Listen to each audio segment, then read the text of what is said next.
sempre o apoio de seu filho, Ellen sentia falta de seu esposo com seus conselhos.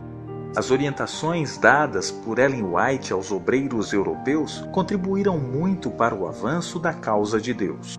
Alguns meses depois da volta de Ellen aos Estados Unidos, em 1888, ela participou da Assembleia da Associação Geral em Minneapolis. Por causa do esforço em restaurar a lei de Deus, a igreja adotou um rumo legalista do Evangelho. Durante a Assembleia, os pastores Waggoner e Jones enfatizaram a justificação pela fé na graça de Cristo, apresentando argumentos bíblicos. Ellen White disse que a compreensão apresentada pelos pastores na Assembleia era a luz de Deus. Porém, os líderes da igreja rejeitaram as mensagens e os conselhos da Sra. White. Embora a igreja tenha aceitado essa importante verdade tempos depois, a rejeição naquela época causou prejuízos para a igreja. Em 1891, foi apresentado um pedido a Ellen White para que ela ajudasse no avanço da obra adventista na Austrália. Ela atendeu ao pedido e, junto com seu filho William, viajou para esse continente. Logo nos primeiros dias de sua estada, Ellen percebeu a urgência de se construir um sistema educacional no país para os filhos adventistas e para o preparo de missionários. Deus mostrou a ela que uma propriedade rural e bem afastada seria a melhor opção para o empreendimento. Foi nesse contexto que os adventistas conseguiram comprar a propriedade de Avondale, que possuía um bom tamanho, onde foi construída uma escola que seria um modelo para a obra educacional adventista. Ellen comprou alguns hectares ao norte da propriedade. Naquele espaço cultivou árvores frutíferas, uma horta e reservou um espaço para as vacas. O objetivo do sítio era atender a comunidade com alimentos e ensinar como cultivar a terra. Nem havia começado devidamente a obra educacional em Avondale e já se faziam planos para começar o trabalho médico missionário. Logo, os irmãos da Austrália conseguiram construir um sanatório. Apesar de seu grande empenho na missão, viajando, pregando e visitando, a Sra. White encontrou tempo para escrever muitos artigos e seus livros, como O Maior Discurso de Cristo e Parábolas de Jesus. No ano 1900, com 73 anos de idade, Ellen recebeu uma visão que mostrava que a igreja nos Estados Unidos sofria uma grande crise teológica provocada pelo fanatismo. Esse fato a deixou angustiada. Foi então que seu anjo assistente lhe disse que era a hora de voltar para a América. Não foi fácil para Ellen e seu filho William deixarem a Austrália, pois a missão deles estava no auge. Mas Deus, cujos olhos vigiavam sua obra como um todo e que conhece o futuro, sabia a necessidade da presença de Ellen nos Estados Unidos. Em uma visão, Deus a deixou tranquila. Ele mostrou que já tinha preparado um refúgio, onde ela passaria seus próximos anos. E depois de aproximadamente um mês de viagem, finalmente retornou à América. Ellen White se estabeleceu na cidade de Santa Helena, Califórnia. Ela viveria nesse lar aconchegante durante seus últimos 15 anos. O ambiente foi escolhido por ser quieto, repousante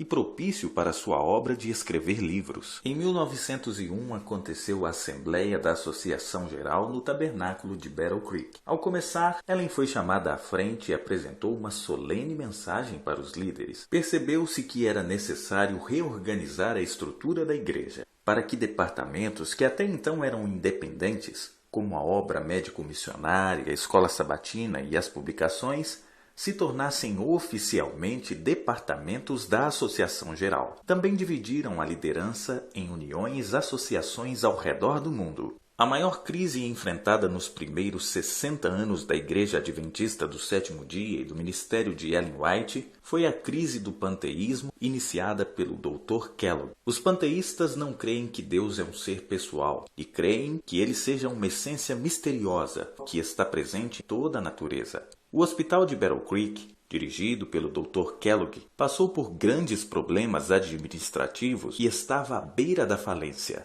Na manhã de 18 de fevereiro de 1902, veio a Ellen uma trágica notícia. O hospital de Battle Creek havia sido destruído por um incêndio. Aproximadamente um mês depois, a Review and Herald sofreu um incêndio. E a linotipia do livro do Dr. Kellogg, chamado Templo Vivo, que estava pronta para impressão, foi destruída pelas chamas. 3 meses antes do ocorrido, Ellen escreveu ao diretor da Review: Tenho até medo de abrir a Review, temendo ver que Deus tenha purificado a editora pelo fogo. A editora estava imprimindo livros seculares que continham assuntos que feriam a filosofia cristã. Na Assembleia da Associação Geral de 1903, foi dedicado um dia para a ponderação da filosofia panteísta crescente entre os admiradores de Kellogg. Era necessário dar um ponto final a essa história. No momento mais crítico dessa luta, Deus enviou a sua mensagem por meio de Ellen White ao presidente e alguns líderes adventistas panteístas.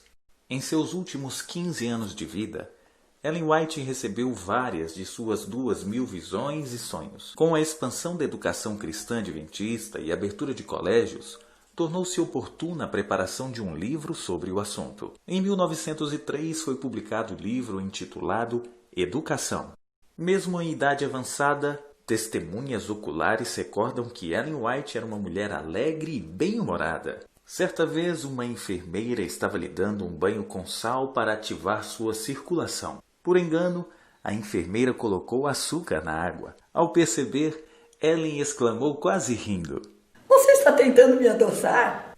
Algumas vezes Ellen recebia uma visão para repreender alguém. Ela achava essa tarefa ruim e sempre tentava amenizar a repreensão com o seu carinho. Os vizinhos a conheciam como uma velhinha alegre que gostava de falar de Jesus por onde andava. Seu carinho e atenção pelos netos era notável, e ela sempre fazia pausas em seus intensos esforços literários para passar algum tempo com as crianças. Seus sermões eram poderosos e curtos, especialmente para que seus netos não se cansassem. Na manhã do sábado, 13 de fevereiro de 1915, Ellen White tropeçou e não podia levantar-se. O acidente era sério. O exame de raio-x revelou uma fratura no quadril e a Sra. White ficou durante 5 meses de cama e na cadeira de rodas. Suas palavras a amigos e parentes durante as últimas semanas de vida revelam um sentimento de alegria e o senso de ter realizado fielmente a obra que o Senhor lhe confiara. Mostram também a confiança de que a obra de Deus avançaria até seu triunfo final.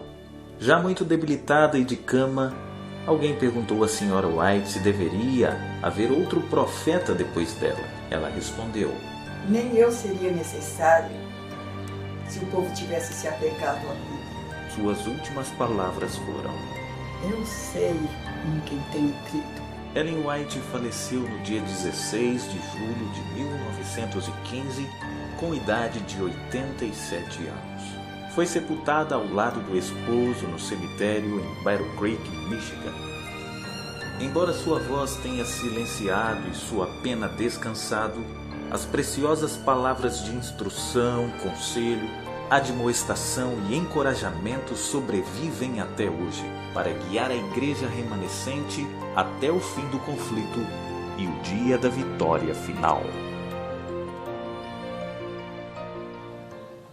Bom dia, vovó. Bom dia, querida.